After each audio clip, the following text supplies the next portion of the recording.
Police की बेशर्मी देखिए। बिना यूपी पुलिस को बताए घर पहुंची पुलिस। सत्ताधारी का असली चेहरा देखिए। क्या है ये है छत्तीसगढ़ कांग्रेस सरकार का असली रूप। क्या अंधभक्ति में मर्यादा भूली छत्तीसगढ़ पुलिस? ये लोकतंत्र का आपातकाल है, लेकिन लोकतंत्र का अपमान नहीं सहेगा हिंदुस्तान। हम आपको बता दें कि जी झुकेगा नहीं। छत्तीसगढ़ पुलिस का तांडव देखिए। रोहित को गोलियां दी, आपको बता दें रोहित को गालियां दी, धक्का मुक्की की गई और रोहित को घसीट कर ले जाने की कोशिश की गई। गालियां दी गई है रोहित को और सुबह 5 बजे ही घर पहुंच गई छत्तीसगढ़ पुलिस, जबकि परिवार सोया हुआ था। उसके बावजूद सादी वर्दी में घर में घुसी छत्तीसगढ़ पुलिस और जबरन आपको बता दें ड्राइंग रूम में घुसी और घंटों ड्राइंग रूम में बैठी रही पुलिस। छत्तीसगढ़ पुलिस ने रोहित के घर का सामान तहस नहस कर दिया। रोहित के परिवार से बदतमीजी की गई। परिवार की महिलाओं से न केवल बदसलूकी की, बल्कि रोहित के परिवार वालों से गाली गलौज भी की गई। आपको बता दें सोसाइटी का विरोध करने पर पुलिस का तांडव जारी रहा। विरोध को भी उन्होंने नजरअंदाज कर दिया, दरकिनार कर दिया और गार्ड रोकता रहा, लेकिन छत्तीसगढ़ पुलिस गुंडागर्दी करती रही और गार्ड को जो गार्ड का फोन था वो भी छीन लिया गया। गाली गलौज गार्ड के साथ भी की गई। तो वहीं आपको बता दें गार्ड ने पूछा तो पहचान तक नहीं बताई गई। आईडी कार्ड नहीं था उनके पास, उन्होंने दिखाया नहीं। रोकने के बावजूद 10 से 12 लोग जबरन घर में घुसे। तो देखिए किस तरह से यहाँ पर तानाशाही करी जा रही है। सबसे पहले तो सोसाइटी में घुसे और गार्ड को बंदी बना लिया गया, गार्ड से फोन छीन लिया गया। इतना ही नहीं, गार्ड से बदतमीजी भी की गई। जब गार्ड ने पहचान पूछी तो ना आईडी कार्ड दिखाया, ना ये बताया कि कहां जा रहे हैं।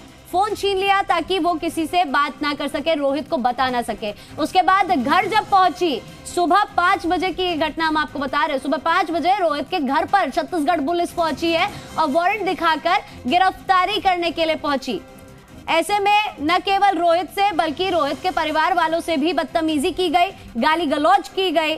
तो वहीं आपको बता दें कि ऐसे में अगर प्रोटोकॉल के हिसाब से छत्तीसगढ़ पुलिस चलती तो उनको लोकल पुलिस को इन्फॉर्म करना चाहिए था, यानी कि यूपी पुलिस को सूचना देनी चाहिए थी, जो छत्तीसगढ़ पुलिस ने नहीं दी। गनीमत यह रही कि किसी तरह गार्ड ने यूपी पुलिस को इन्फॉर्म कर दिया और यूपी पुलिस मौके पर समय रहते पहुंच गई और अब रोहित यूपी पुलिस के साथ सुरक्षित है। अगर ऐसे में जिस तरह से तत्परता दिखाते हुए जल्दबाजी में हाबड़तोड़ तरीके से रोहित को गिरफ्तार करने के लिए छत्तीसगढ़ पुलिस पहुंची थी, अगर वो अपने मंसूबों में कामयाब हो जाती तो पता नहीं रोहित के साथ क्या होता। जिस तरीके से बिना किसी कानून के प्रोटोकॉल को फॉलो करते हुए छत्तीसगढ़ की जो पुलिस है वो रोहित को गिरफ्तार करने के लिए आई थी, ऐसे में अंदाजा ही लगाया जा सकता है कि अगर गिरफ्तार कर लेती रोहित को तो आगे क्या कुछ होता। गनीमत रही कि यूपी पुलिस समय रहते वहां पर पहुंच गई और ऐसे में तस्वीरें भी लगातार हमने आप तक पहुंचाई कि किस तरह से सोसाइटी के अंदर भी हंगामा किया गया, गार्ड के साथ बदतमीजी की गई,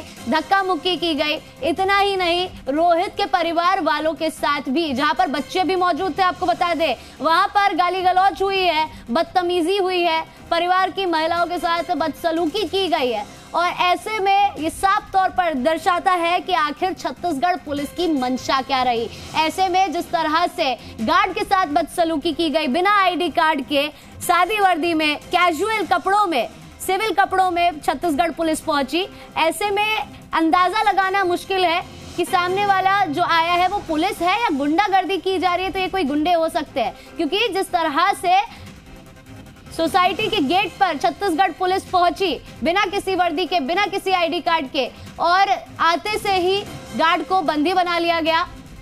जायज सी बात है, सभी ने सोचा कि कुछ गुंडे यहां पर पहुंचे हैं, क्योंकि ये जो रवैया छत्तीसगढ़ पुलिस ने अपनाया है ये किसी गुंडागर्दी से कम नहीं है। आपको बता दें जी न्यूज के एंकर रोहित रंजन पर छत्तीसगढ़ पुलिस की कार्रवाई का विरोध देश के अलग अलग हिस्सों में देखा जा रहा है।